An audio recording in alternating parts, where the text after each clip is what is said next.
Hello दोस्तों, आज के दिन का फर्स्ट क्वेश्चन है blank gives hardness to stainless steel.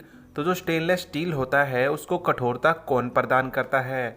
Option 1 zinc, lead, carbon या टिन। तो इन चारों में से जो कठोरता प्रदान करता है वो है कार्बन। अब स्टेनलेस स्टील बनता किससे है? तो तीन चीज़ों से मिलकर बनता है। किस किस के अलॉय होते हैं? आयरन के, निकल के और क्रोमियम के। आयरन की बात करें Fe से इसको डिनोट करते हैं, एटॉमिक नंबर होता है इसका 26। निकल की बात कर दे Ni, आप सभी जानते हैं एटॉमिक नंबर 28 होता है। और क्रोमियम की बात करें Cr से इसको डिनोट करते हैं, एटॉमिक नंबर 24 होता है। दोस्तों पेपर में इनके एटॉमिक नंबर भी पूछ सकता है। और आप सभी जानते हैं अच्छा कंडक्टर होता है स्टील बिजली का। सेकंड क्वेश्चन है who wrote the book the test of my life. तो भैया ये ऑटोबायोग्राफी है किस खिलाड़ी की है? कपिल देव, राहुल द्रविड़, सचिन तेंदुलकर या युवराज सिंह। तो क्या आपको पता है इसका राइट आंसर कौन सा है? तो इसका राइट आंसर हो जाएगा युवराज सिंह, ऑप्शन नंबर 4। जी हाँ दोस्तों, the test of my life. आप सभी जानते हैं इनको कैंसर था, तो उसके ऊपर ये ऑटोबायोग्राफी लिखी गई थी। और बहुत सी ऑटोबायोग्राफी हैं जो डायरेक्ट एग्जाम में आती हैं, जैसे प्लेइंग इट माई वे, सभी जानते हैं सचिन तेंदुलकर जी की है। उसके बाद में ace against odds Sania Mirza ji की है। अनब्रेकेबल मैरी कॉम जी की है। The race of my life Milkha Singh की है। और गोल्डन गर्ल किसकी है? पीटी उषा की। दोस्तों मैं आपको बता दूं एसएससी सीपीओ 2022 में जो एग्जाम हुआ है उसमें ये पूछा गया था गोल्डन गर्ल किसकी ऑटोबायोग्राफी है। क्वेश्चन नंबर 3 है how much percentage weight of sugar cane can be converted into sugar. तो यानी जो गन्ने का कितना प्रतिशत भाग चीनी में परिवर्तित किया जा सकता है? तो आप बताइएगा 20%, 30%, 10% या 40%। मोस्ट इंपोर्टेंट क्वेश्चन है दोस्तों, बताइएगा कि शुगर केन का कितना प्रतिशत चीनी बनाने में उपयोग किया जाता है? तो इसका राइट आंसर हो जाएगा ऑप्शन नंबर सी, ओनली 10%। जी हाँ दोस्तों, गन्ने की बात करें तो खरीफ क्रॉप में आप आती है। अच्छा मुझे टाइम पीरियड बताइएगा खरीफ क्रॉप का क्या से क्या टाइम पीरियड होता है?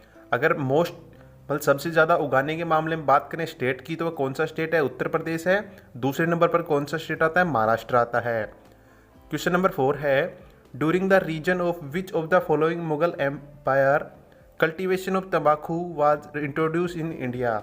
तो किस मुगल शासक के समय में इंडिया में तंबाकू को इंट्रोड्यूस किया गया था? अकबर के समय में, जहांगीर, हुमायूं या शाहजहां। तो किसके समय में किया गया था? आप सभी जानते हैं अकबर के समय में किया गया था। किन्होंने किया था? पुर्तगीज ने किया था 16वीं सेंचुरी में। किस राज्य में किया था? गुजरात में सबसे पहले शुरू किया गया था, उसके बाद में धीरे धीरे पूरे भारत में फैल गया। बात करें अकबर की तो इनके पिता थे हुमायूं। और मुगल साम्राज्य की स्थापना किसने करी थी? बाबर ने करी थी। और ये तीसरे नंबर के शासक थे। कब से कब तक? 1556 से लेकर 1605 तक। दीन इलाही धर्म की स्थापना भी अकबर ने करी थी। साथ ही साथ जो जजिया कर था इन्होंने ही हटाया था। क्वेश्चन नंबर 5 है in which war Rani Lakshmibai killed fighting the British. तो भैया किस युद्ध में रानी लक्ष्मीबाई की मृत्यु हो गई थी अंग्रेजों के विरुद्ध लड़ते हुए? तो आप सभी जानते हैं 1857 का मान विद्रोह, जिसमें युद्ध का नाम क्या था? कालपी के युद्ध में। तो इनकी मौत हो गई थी। क्वेश्चन नंबर 6 है under which 5-year plan was the national bank for agriculture and rural development. यानी सीधी सीधी बात हो रही है नाबार्ड की, इस्टेब्लिश इन इंडिया। तो जो नाबार्ड है वो किस 5-year प्लान में इंट्रोड्यूस हुआ था इंडिया में? 6th 5-year प्लान में, 4th में, 3rd में या 7th में? तो कौन सी पंचवर्षीय योजना में आया था नाबार्ड? आप सभी जानते हैं वो ऑप्शन कौन सा है? ऑप्शन नंबर 1 6th पंचवर्षीय योजना में आया था। अगर मैं आपको बता दूं कि नाबार्ड का हेडक्वार्टर कहाँ पे है? मुंबई में है। लेकिन इसकी स्थापना कब हुई थी? 1982 में हुई थी। किस कमेटी के कहने पर हुई थी? तो भैया वो कमेटी थी बी शिवरमन कमेटी के द्वारा। अगर पहले 5-year प्लान की बात करें कब से कब तक चला था? 1951 से लेकर 1956 तक चला था। किस मॉडल पे बेस था? तो हैरोल्ड डोमर मॉडल पे बेस था। ये क्वेश्चन बहुत आता है कि भैया किस मॉडल पर बेस था। और लास्ट वाले 5-year प्लान की बात करूं उससे पहले मैं आपसे यह पूछता हूं ऐसा कौन सा पंचवर्षीय योजना थी जो 5 साल की नहीं थी, केवल 4 साल की थी? ऑप्शन आपको दूं तो 2 ऑप्शन देता हूं, चौथी थी या 5वीं, इन दोनों में से एक थी जो सिर्फ 4 साल चली थी। बात करें 12th 5-year प्लान की तो ये 2012 से 2017 में चला था, सबसे लास्ट ईयर प्लान था। क्वेश्चन नंबर 7 है which is the first state in India to release the human development report in India. तो पहला ऐसा कौन सा राज्य था जिसने ह्यूमन डेवलपमेंट रिपोर्ट जारी की थी? उत्तर प्रदेश, मध्य प्रदेश, केरल या राजस्थान? तो इसका राइट आंसर हो जाएगा मध्य प्रदेश। जी हाँ दोस्तों, जिसकी राजधानी क्या है? भोपाल है। बात करें 1995 में सबसे पहले इन्होंने ह्यूमन डेवलपमेंट रिपोर्ट जारी की थी और किसके गाइडेंस के थ्रू? तो वो कौन से प्रोफेसर थे? अमृता सेन जी। 2022 में जो भी हाल ही में ह्यूमन डेवलपमेंट इंडेक्स रिपोर्ट जारी हुई है, इंडिया की कौन सी रैंक है उसमें? 132वीं। कितने में से? 191 टोटल देश थे। आप देख सकते हैं कितना पीछे है अपना देश। अगर आपसे कभी पूछा जाए कि भैया ह्यूमन डेवलपमेंट इंडेक्स में सबसे ज़्यादा योगदान किसका था, तो वो एक पाकिस्तानी इकोनॉमिस्ट थे जिनका नाम क्या था? महबूब उल हक। जी हाँ दोस्तों। क्वेश्चन नंबर 8 है by which constitutional amendment the voting age in India was reduce from 21 year to 18 years.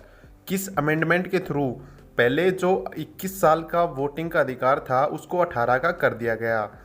60वां संविधान संशोधन, 55वां, 61वां या 50 संविधान संशोधन? तो इनमें से कौन सा संविधान संशोधन था जिसमें 21 से जो वर्ष की एज थी वोटिंग के लिए उसको 18 कर दिया गया? तो इसका राइट आंसर हो जाएगा ऑप्शन नंबर सी, 61 संविधान संशोधन। डिटेल में बात करें कब पारित हुआ था? 1988 में हुआ था और इसको लोकसभा और राज्यसभा में दोनों में पास किया गया था। लोकसभा में इसको, ये आपकी ओनली डिटेल के लिए है, इसको लिखना नहीं है दोस्तों, आप बस सुन लीजिए। लोकसभा में ये 15 दिसंबर 1988 को पारित किया गया था और राज्यसभा में 20 दिसंबर 1988 को। अब आपको यह पता होना चाहिए कि जब ये पास हुआ तो उस समय प्रधानमंत्री कौन थे? तो आप सभी जानते हैं 1988 में भारत के प्रधानमंत्री कौन थे? राजीव गांधी जी। क्वेश्चन नंबर 9 है the directive principle included in India constitution have been taken from which constitution of the which country. यानी सीधी सी बात है, जो नीति निर्देशक सिद्धांत हैं किस देश से लिए गए हैं? आयरलैंड से, यूएसए से, कनाडा या ऑस्ट्रेलिया? तो जो नीति निर्देशक सिद्धांत हैं वो आयरलैंड से लिए गए हैं। और क्या लिया गया है आयरलैंड से? तो जो राज्यसभा के जो मेंबर्स होते हैं उनकी नॉमिनेशन इसी आयरलैंड से ली गई है और साथ ही साथ जो भैया हम राष्ट्रपति के लिए वोटिंग करते हैं, इलेक्शन करते हैं, वो भी यहीं से लिया गया है। और बाकी देशों की बात करें, साउथ अफ्रीका से हमने क्या लिया है? जो संविधान में हम संशोधन करते हैं ना दोस्तों, अमेंडमेंट, वो साउथ अफ्रीका से लिया गया है। ब्रिटेन से हमने सिंगल सिटीजनशिप ली है, कैबिनेट सिस्टम भी यहीं से लिया है। आयरलैंड की बात करें थोड़ी डिटेल में, तो इसकी जो कैपिटल है वो है डबलिन और जो यहाँ पे करेंसी चलती है वो है यूरो। आज के दिन का लास्ट क्वेश्चन है which was the first municipal corporation established in India. तो जो भारत का पहला नगर निगम था वो कौन सा था? आपको डायरेक्ट नाम नहीं मिलने वाला है, आपको उसका नया नाम मिलेगा। ऑप्शन है विशाखापट्टनम, चेन्नई, कोच्चि या मुंबई। तो इनमें से कौन सा नगर निगम था जो सबसे पहले बना था भारत में? तो इसका राइट आंसर हो जाएगा चेन्नई। लेकिन उस समय इसका नाम चेन्नई नहीं था दोस्तों, उस समय इसका नाम था मद्रास। कब की बात है? 1687 की बात है और ये भैया सेकंड ओल्डेस्ट कॉरपोरेशन है वर्ल्ड का। बात करें चेन्नई किसकी राजधानी है? आप सभी जानते हैं तमिलनाडु की। टोटल डिस्ट्रिक्ट कितने इसमें? 38 हैं। यहाँ के गवर्नर फिलहाल RN रवि जी हैं जो कि 15वें नंबर के हैं। दोस्तों आपको नंबर जरूर याद करना है क्योंकि करंट में ट्रेंड यही चल रहा है कि प्रधानमंत्री यहाँ तक कि गवर्नर और CM के नंबर पूछे जा रहे हैं कि भैया यह कौन से नंबर के हैं। CM की बात करें MK स्टैलिन है जो कि 8वें नंबर के हैं और ये किस हाई कोर्ट के अंडर आता है? मद्रास हाई कोर्ट के अंदर आता है। तो दोस्तों आज के वीडियो में इतना ही। अगर आप सभी को वीडियो अच्छी लगी हो तो लाइक करें, शेयर करें, सब्सक्राइब करें और हाँ दोस्तों, थैंक यू।